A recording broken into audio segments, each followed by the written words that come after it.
Bawat OFW sanay nang magpadala ng balikbayan box. Laman ng mga tsokolate, pabango, damit, sapatos, at iba pang pasalubong ng buong taong inipon para sa mga mahal nila sa buhay sa Pilipinas. Iligal na nagtatrabaho sa Korea sina Nelson at Liza. Habang naroon, may ipapadala sila pauwi sa Pilipinas. Pero hindi nakakahon o nakasobre. Bibitbitin iyon ng patago ng isang tinatawag na biyahero.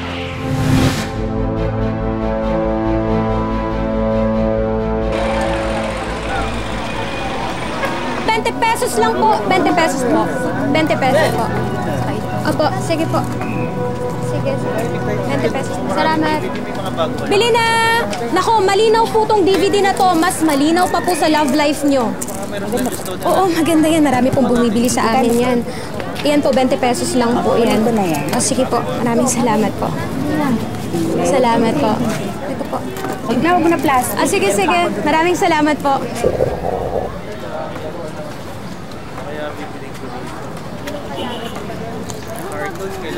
Yes. Ano, ibili na kitang biskuit. Naubusan na tayo ng nilagang kamote. Hindi, wag na. Kulang pa tong kinita natin, oh. Hindi pa tayo pwedeng bumili ng pagkain. Leslie, mag-TNT kaya tayo sa Korea. Parang yung ginawa ng kumpare ko. Hindi kasi natin matutupad yung pangarap natin private school para kay Eya kung titinda-tinda lang tayo. Raul, di ba pinag-usapan na natin to? Hindi tayo mag-iiwalay. Hindi natin iiwanan yung bata. Nay, nag-aaway po ba kayo? Ako na hindi. Hindi. Ayos lang kami. Naku, ako pa. Love-love ko yung tatay mo. Nasungitan ko nga lang. Naku, kahit naman sungitan mo ako, love-love din ito. Love-love, Nay? Love-love, Tay? Love-love na. Love-love. Talaga naman ito? Ito na naman itong mga ito. Hoy! May parak! May parak! Ayo! Sabi na may parada po kasi na sila Mel. Andito pa rin yun. Nagkakabuhay naman, sir!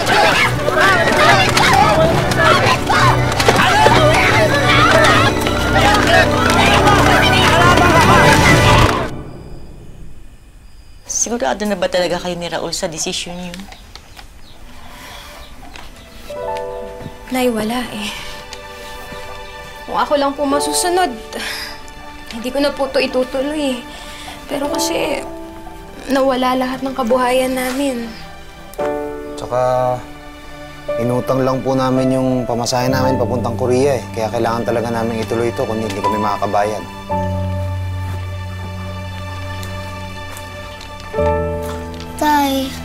Tay, huwag na po kayong umalis.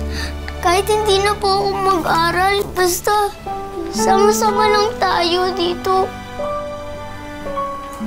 Nak, alam mo naman gagawin namin ang lahat para sa kinabukasan mo. Yun ang lagi mong tatandaan. Tsaka, anak, hindi naman kami magtatagal doon eh. Pangako, pag nakaipon na kami, babalik kami kagad ng nanay mo. Pag malungkot po kayo, tingnan niyo na lang po ito palagi.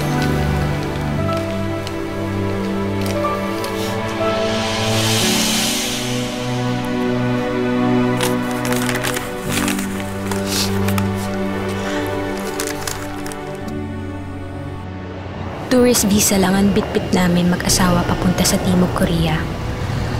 Lakas loob at pikit mata naming sinugal ang aming kapalaran sa ibang bansa.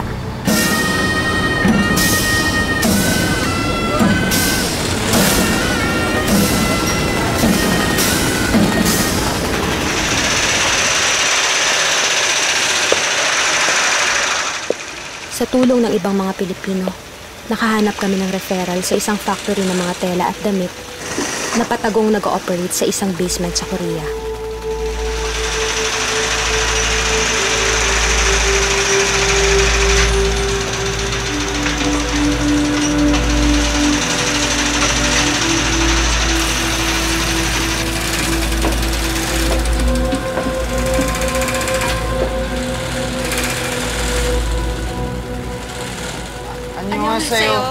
Banaw! When you see 안녕하세요. 유바오. 안녕하세요. 믿을 수가 없네. Sorry, Mrs. Lee. Call me 사모님. 사모님. Samanim.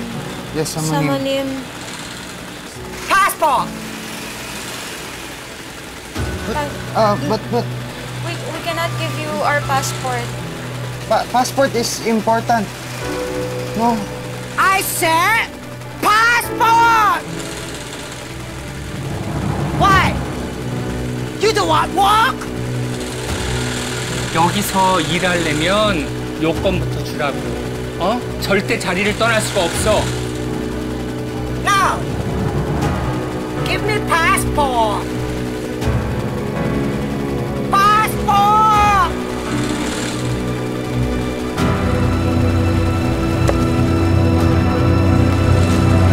Go now. Go.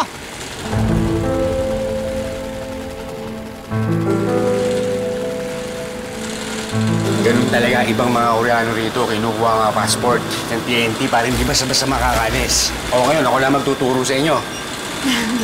Nakakatakot naman yan mga yan kasi ang lalaki ng makina. Oo, lahat yan, industrial grade lahat yan. Kaya yung mga daliri nyo, ingatan nyo yan, tsaka mga kamay. Naku, sinasabi ko sa inyo, konting pagkakamali. Ayan. Huwag ka matakot. Isipin mo na lang, ginagawa natin to para kay Eya.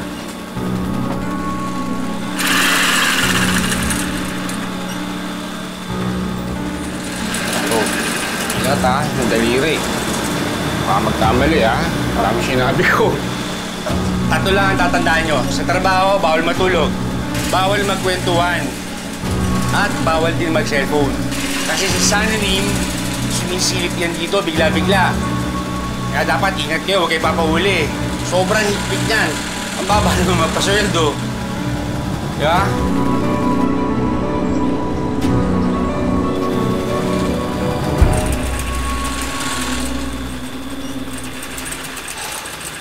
야, 왜 이렇게 일들을 늦게 하는 거야? 좀 빨리 좀 해. 아, 진짜. 야, 너들한테 돈 주는 게 아깝다. 돈 주는 게 아까워.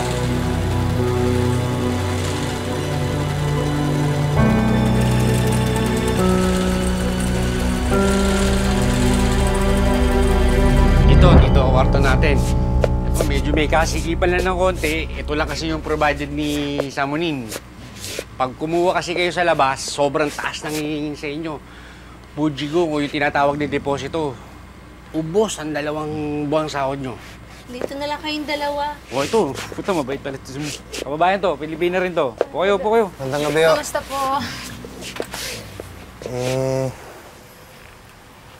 Di bali nang masikip. Basta gumaan ang buhay ng pamilya namin sa Pilipinas. Tsaka makapag-aral yung anak namin. Pilipino nga. Sige, isipin na lang natin ganito.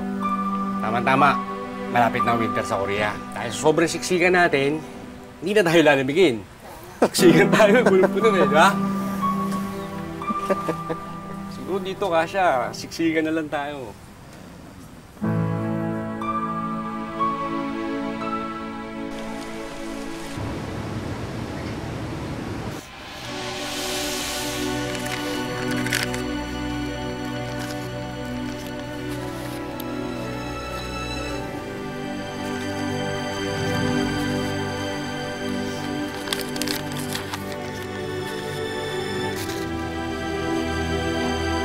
Sana hindi ng tulog ni Eya.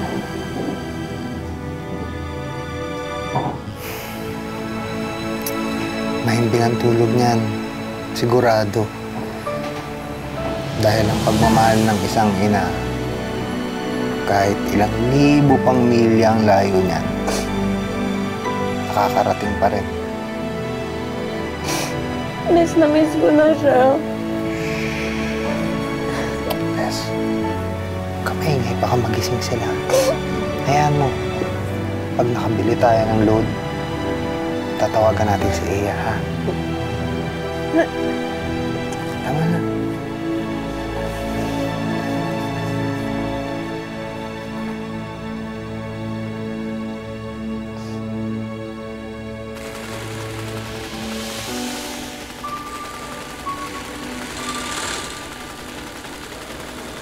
malungkot, ha? Ito lang ako doon.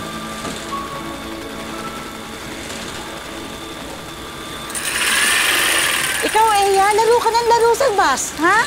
Kung saan na kita hinahanap, baka mamaya kung ano na kinakain mo ron. Mas nimiss ko po kasi si nanay at tatay. Pag nandito ako. Asus! Napakadrama naman ng batang ito. Parang nahihilo po ako. Eh, Diyos ko! Eya! Ano nangyayari sa'yo? Ikaw mga... Eya! Hello, Nay? Oh, bakit? Bakit ka napatawag? Eya, nagtutuka kasi. Baka may nakain lang po, Nay. Hindi ko nga alam eh. Ganito na lang, Nay, kung hanggang bukas nagsusuka po siya, dalhin niyo na lang po sa ospital. Magpapadala lang po ako ng pera sa inyo. I said the phone na phone! Go back to that! My daughter, she is sick. Saan ka lang siya?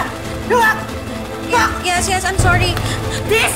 This? Your daughter? Yes, Your daughter? yes. No! No! No! Please! Please! Leslie! Go, sige.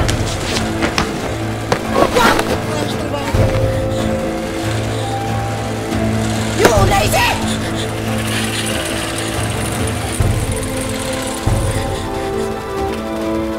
Faster! Yes.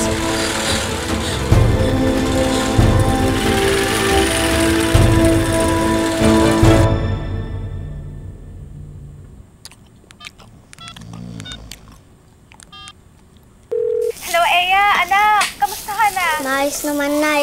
Nag-aaral po ako mabuti. Pinuri nga po ako ni teacher kahapon. Wow, anak. Ang galing-galing naman. Gusto mo kausapin ng tatay mo? Nak, Aya. Nak, miss na miss ka na namin. Huwag mong pasasakitin ang ulo ni Lola Mirna mo, ha? Opo. Hello, anak. Yung allowance mo ba? Natanggap mo ba? Sobrang nga po eh. Yung mga iba, tinago ko. Para pagbalik niyo dito, ililibre ko po kayo. Talaga? Bait-bait mo naman. Ano pong kinakain niyo dyan? Ayan po ba yung noodles sa Korea? Masarap po ba yan?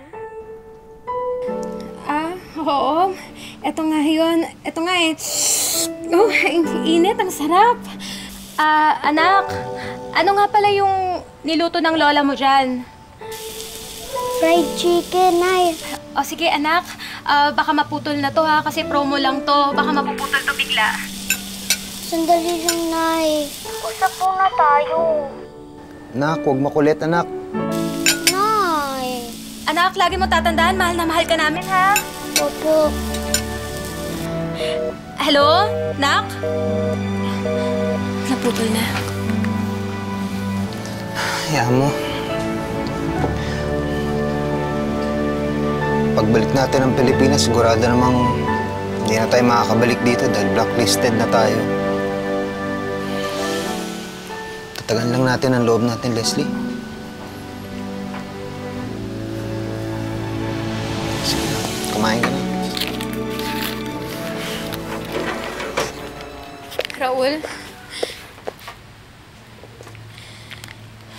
buntis ako. Talaga? Patay. Sigurado magagalit si Samonim. Bakit? Bakit? Pag lumabas na ang bata at lumapas na ng isang buwan, hindi nyo na siya mailalabas ng Korea nang hindi kayo nahuhuli. At pag nahuli kayo, huli rin si Samonim. Magbubuking lahat ng mga empleyado niya na TNT. Makukulong siya. Paeng, pwede bang huwag mo munang sabihin kay Samonim? Hindi, ganito. Paglabas ng bata, pwede isa sa inyo umuwi kasama niya. Pero hindi pa pwede kasi kami nga ang dalawa dito sa Korea. Kulang pa rin yung kinikita namin eh. Lang na. Pwede nyo rin siyang ipadala sa isang biyahero. Biyahero yung tawag sa mga Pinoy na pwede nyo bayaran para iuwi ang anak nyo sa inyo. Paeng, pwede bang huwag mo muna sabihin kay Samonim? Titsyempo muna kami. Teka, pero paano rin yan mo? Pag lumaki yan, paano natin itatago yan? Sa totoo lang, kinakabahan ako sa gagawin niyo.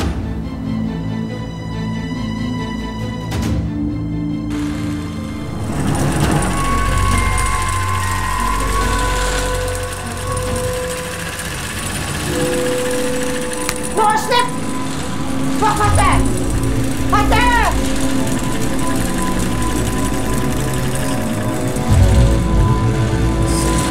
Si Mami yan. Yes? I think the one salary you gave me is, it's lacking because I have overtime 12 hours. You think I'm a liar? Oto kay kami! No, please. I really need it for my kid. It's for her school, please. I don't care! I pay you good amount! You are... What's up there? What's wrong? Come here! Are you pregnant? What?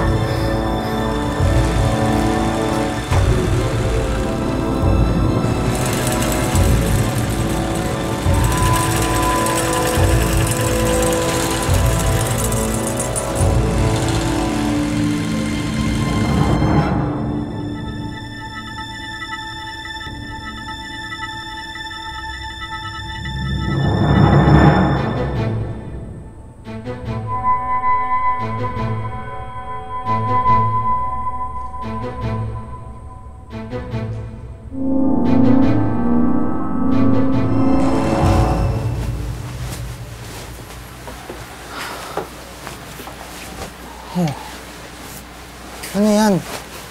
Leslie, buntis ka. Dapat hindi ka na kumuha ng racket. Raul, ayos lang ako. Ang dami kasing bayarin sa Mindoro. Buti na lang si Paeng. May kakilala na makukunan natin ng mga murang tela. Tapos pwede ko itong gawing na damit. Ibebenta ko.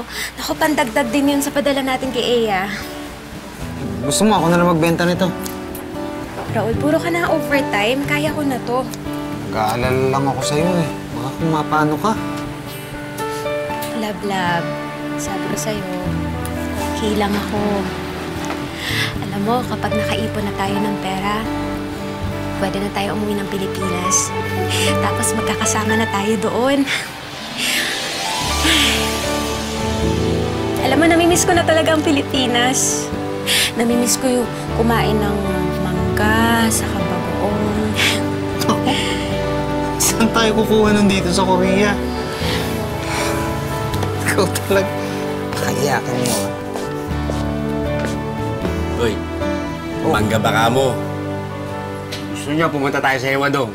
Tindahan ng mga produktong pili doon. Doon baka may manggang hilaw. Ano, gusto mo?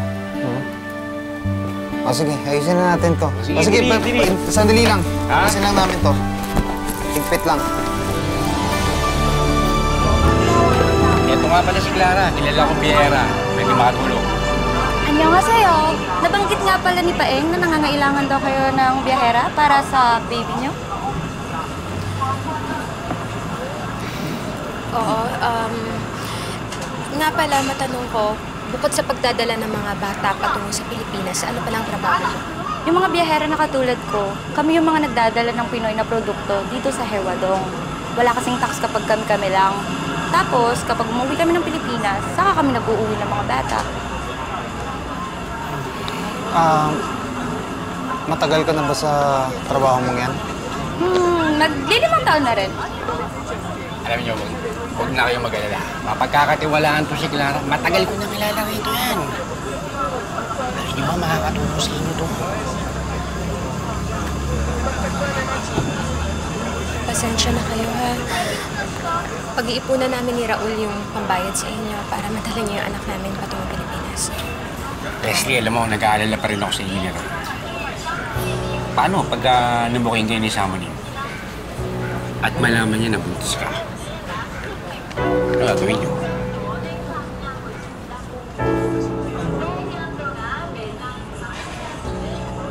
Oo, mamayang gabi, di-deliver ko sa'yo yung mga order mo. Nag-overtime kasi kami ngayon ni Raul kasi kailangan nang bayaran yung enrollment ni Eya. Tapos 400,000 San Juan din yung biyahe ko. Do it again! Barashi! No talking! No talking! Yes. Sorry. Walk! Sorry. You! Sit!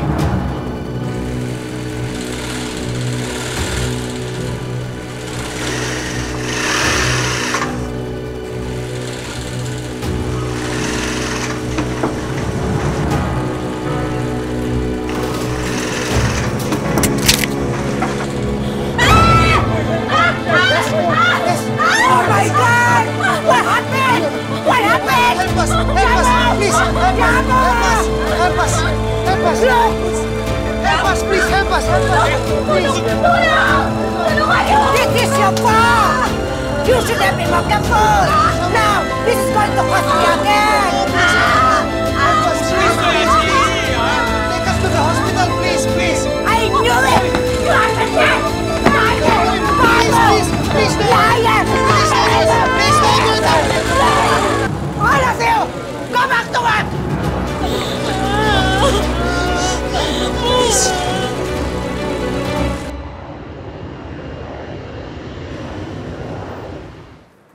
Hindi madali ang magtrabaho sa malalayong bansa. Pamilya at buong buhay natin ang iniiwan natin sa Pilipinas. Pero katulad kay Kristo, lahat ng sakripisyong ito ay ginagawa natin dahil sa pagmamahal. 2 bagay lamang bago matapos itong ating misa. Una, may nakapagsabi sa akin na may nagaganap na hulihan sa mga TNT, sa subway, sa Seoul. Mas mabuting huwag muna kayong pumunta roon habang mainit pa. Pangalawa, nabalitaan ko kay Paeng na ang mga kaibigan nating ay nangangailangan ng tulong ngayon. At 2 linggo na siyang hindi nakakapagtrabaho. Alam niyo naman tayong mga Pinoy, kahit dito sa ibang bansa, tayo rin ang nagtutulungan.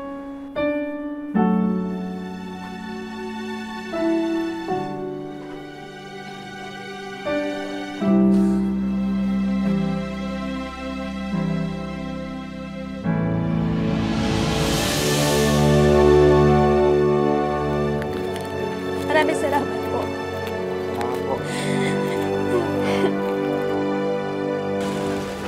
Paeng, Oh, para sa'yo to, gawa ko. Kasi salamat sa lahat ng tulong na binigay mo sa amin. nag-abala pa kayo. Subo! Tama din.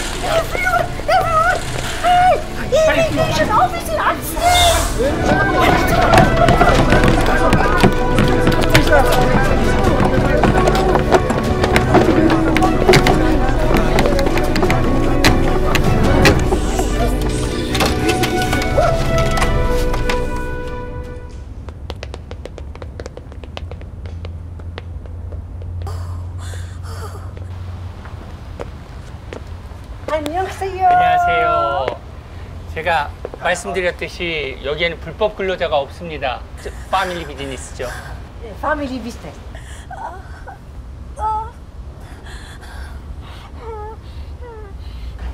You have checked the place.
Kakaba-kaba ang mag-asawang Nelson at Liza. Sa isang maling galaw kasi, maaari silang mahuli sa sinisikretong pagbubuntis. Pwede silang ma-deport at mapauwi.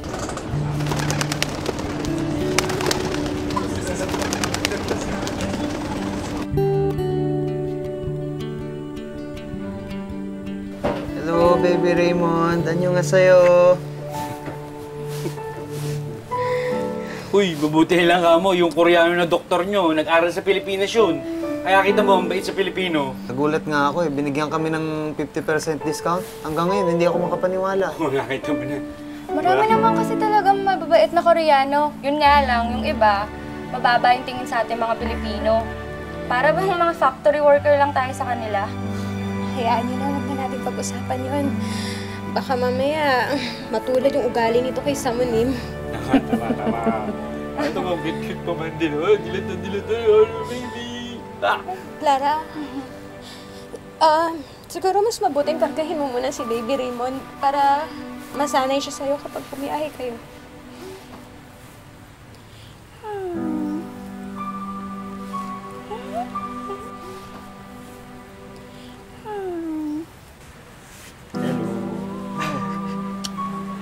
Umiiyak ka na naman. Ujima.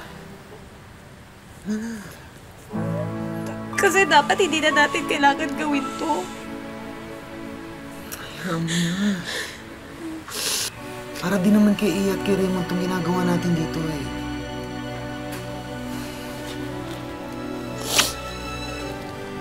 Isipin na lang natin na magiging masaya si Iya kapag nakita na niya yung kapatid niya.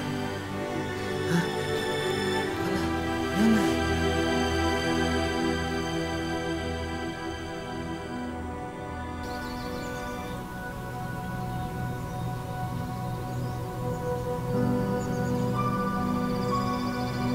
Ang bilis naman ng araw.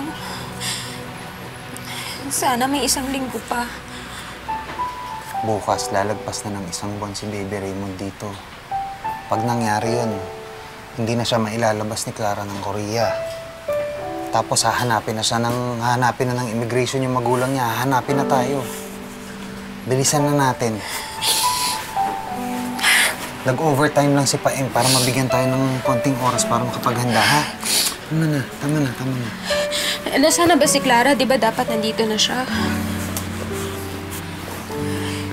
Magandang gabi ho. Ako yung magbibiyahe sa bata. Si Clara po. Nagka-emergency kasi, kaya ako yung pinakiusapan niya na magbiyahe ng bata papuntang Mindoro.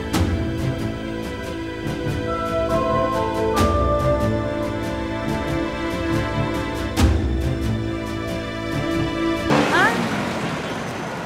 Akala ko ba yung Clara maghahati dito sa Mindoro? Sino yung Alan? O, sige. Kaalis lang dyan sa inyo. O, sige, maga na lang kami bukas ng maga para salubungin siya sa bus station. Ay, naku, ano pa nga ba? Excited na nga si Eya na nakita yung kapatid niya eh. At alam mo ba, anak, first honor si Eya. Napakasipag.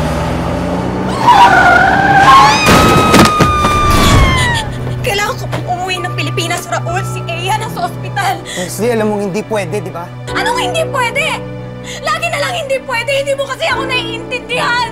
Ina ako, kailangan ko bumalik sa anak ko. Tingin mo ba ayaw kong umuwi? Kung kaya ko lang lumipad ng Pilipinas, ngayon nilipad ako.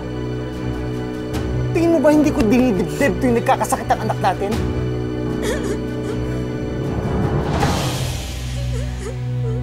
Yes, nanay ka, pero tatay din ako. Dinidibdib ko rin lahat.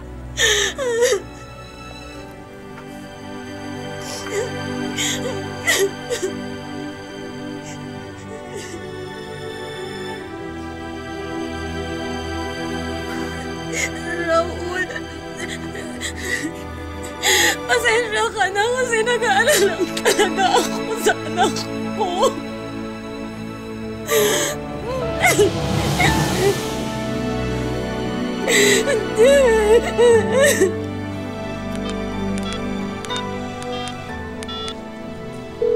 Hello, Nay? Nay, gusto niyo ba ulit si Eya? Oh, eto nga eh. Ayaw magpahinga. Ganun po ba? Si Baby Raymond po, kamusta na po siya? Yun na nga ang gusto kong banggitin sa'yo. Hanggang ngayon, wala pa siya rito. Po? 5 oras na nakakalipas, wala pa rin si Alan. Hindi rin siya sumasagot sa mga tawag ko sa kanya. Sige po, tatawagan ko po si Alan tapos babalitaan ko po kayo, ha? Ano naman itong nangyayari sa atin? Una, si Eya. Gayon, si Baby Raymond naman.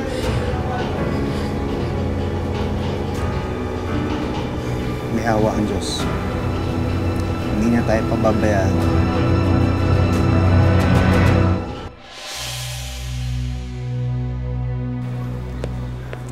Ma'am Mirna? Umapit ka lang. Ang apo ko.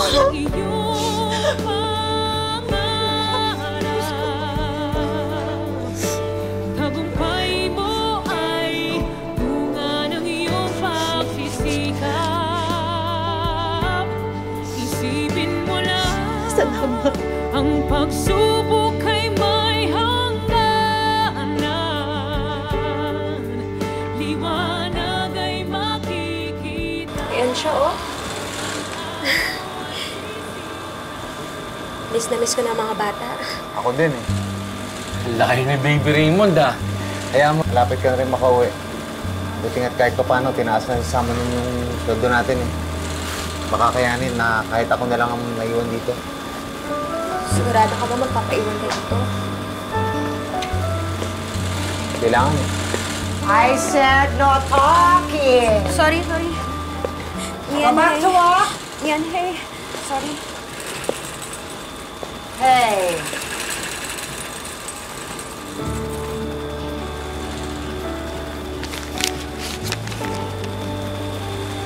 But payday is not until next week. That's your bonus for your hard work. Don't be lazy. Go work. Salamat. Kamsahamnida. Thank you.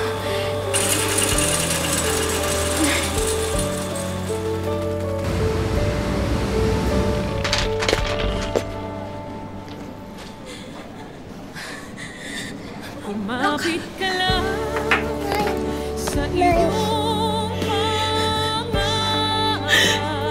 Namiss ko kayo. Namiss ko kayo. Ay bunga ng iyong pagsisikap.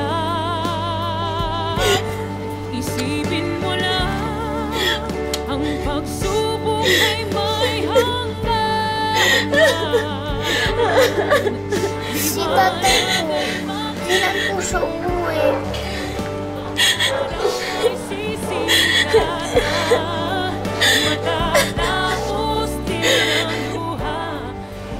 Oh, nakauwi ka na. Oo, may gusto ko mausap sa'yo. Love, tay. Love na.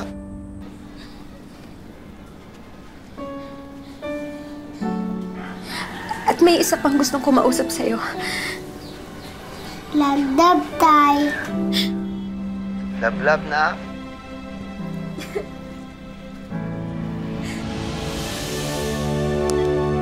10 taon nang hindi nakakabalik ng bansa si Nelson. Walang bukang bibig ang mga anak namin araw-araw, kundi kailan uuwi si tatay.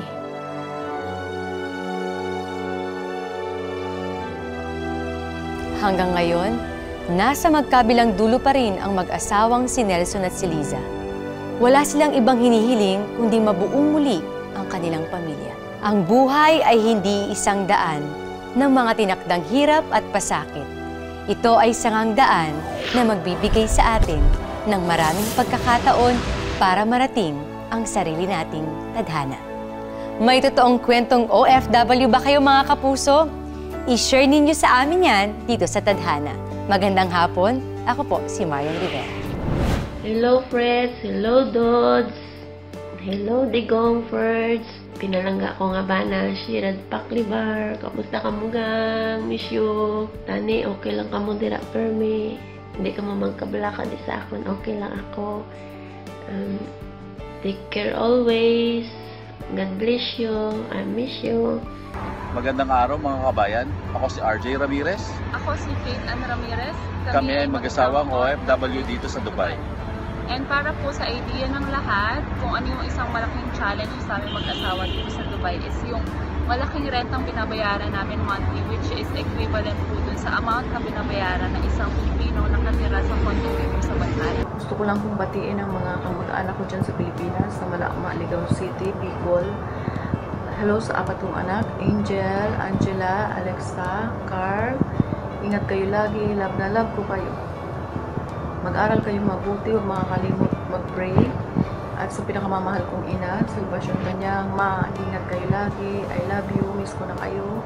Hello po, OFW from Hong Kong. Hello po sa family ko sa Batangas. Andito po ako sa Hong Kong for so many years. Mahirap po ang buhay kasi mag-isa ka lang dito. Parati mong iniisip ang family mo, ang mga anak mo. Pero okay lang po kasi ganun naman talaga ang buhay pag OFW. Mahirap pero kailangan po natin kayanin para sa pamilya, para sa kinabukasan ng mga anak, makapagtapos sila ng pag-aaral. Sa family ko po sa Batangas, don't worry, okay lang po ako dito sa aking mga anak. Love you mga anak. Ingat kayo lagi. Andito lang si Mami. Para sa aming mga tatay, lalo na yung mga nasa ibang bansa, sumasaludo at nagpupugay po ang tadhana sa inyong mga sakripisyo. Magandang hapon, ako po si Marian Rivera. Kumapit ka lang.